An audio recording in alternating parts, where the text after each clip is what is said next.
Okay, this set of problems is over adding and subtracting fractions, but they do have different denominators. Okay, denominators are the bottom numbers. Okay, before you can add or subtract fractions, they have to have the same denominator. So we're going to have to play around with these to get the same denominator. And once we rewrite them with the same denominator, then we're going to add or subtract the numerators, the top numbers, keep the bottom number, the denominator, the same, and then simplify. Okay, so the first problem, 4/5 plus 1/2. Okay, if you're not sure what the common denominator is, okay, notice the denominators are different. Sometimes kids like to just count by the denominators. Find multiples of the denominators. Like find multiples of 5 and 2. Okay, if I find multiples of 5, I'm just going to count by 5s. 5, 10, 15, 20, dot, dot, dot. I could count by 2s. 2, 4, 6, 8, 10, 12. Okay, but the first common number you get to would probably be the best denominator to use.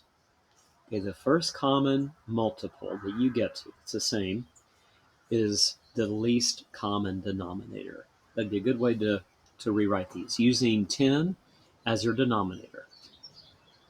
Okay, so 4/5 and 1/2. I want to take a minute and change both of these to a denominator of 10. Excuse me, 10. So 4/5 is equal to something over 10, and 1/2 is equal to some number over 10. So I would just think multiplication. To get from 5 to 10, I multiply by 2.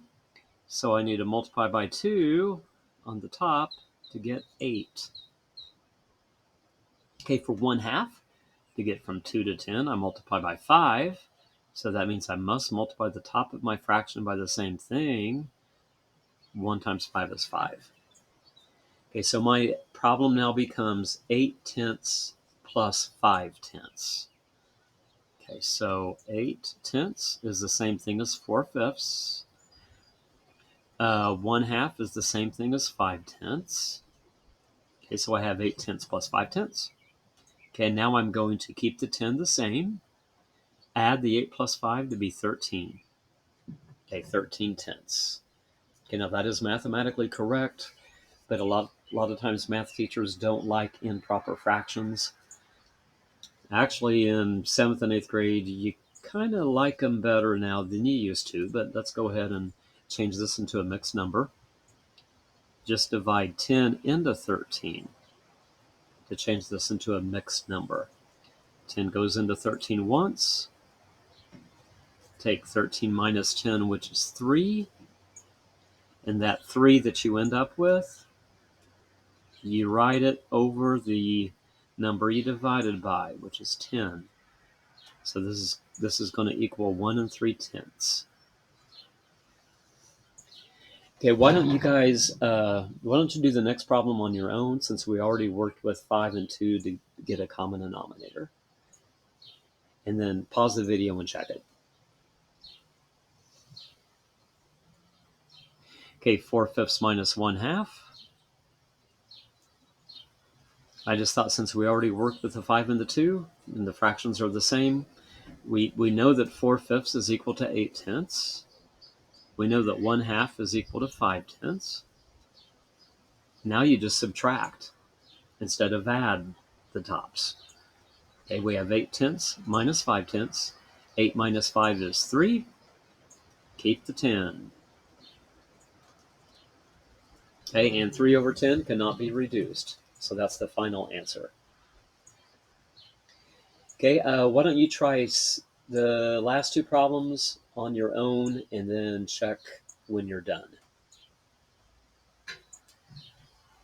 Okay, for 17, so I'll put it right here. I need a common denominator with 3 and 6. If I start counting by 3s and counting by 6s,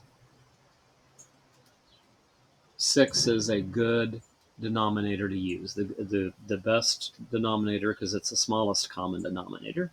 So we're going to use 6. So 2/3. I'm going to rewrite that as a fraction with a 6 in the denominator. So think about, what do you multiply 3 by to get 6?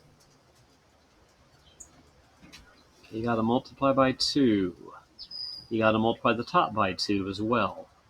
So 2 times 2 is 4. So we end up with 4/6 plus 1/6. See, I didn't have to do anything to 1/6 because it already had the denominator that I wanted. Okay, so 4/6 plus 1/6. Keep the 6, add the 4 and the 1, 5. 5/6. Okay, the last problem here, it's actually using the 2/3 and the 1/6, but now it's subtracting them. So it's going to be 4/6 minus 1/6. If you rewrite with the common denominator, 4/6 minus 1/6. Okay, now you just subtract the tops. 4 minus 1 is 3.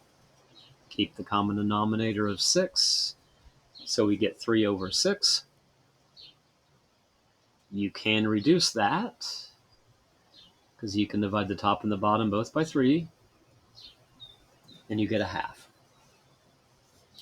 Okay, so when you don't have the same denominator, you first need to rewrite both fractions with the same denominator. Okay, once you do that, you add or subtract the top numbers, and then you keep the denominator exactly as it is, and simplify if you have to. Okay, guys, please let me know if you have troubles on Khan Academy. Use the hints. Try them first, but I would be glad to help you if you're having trouble with this.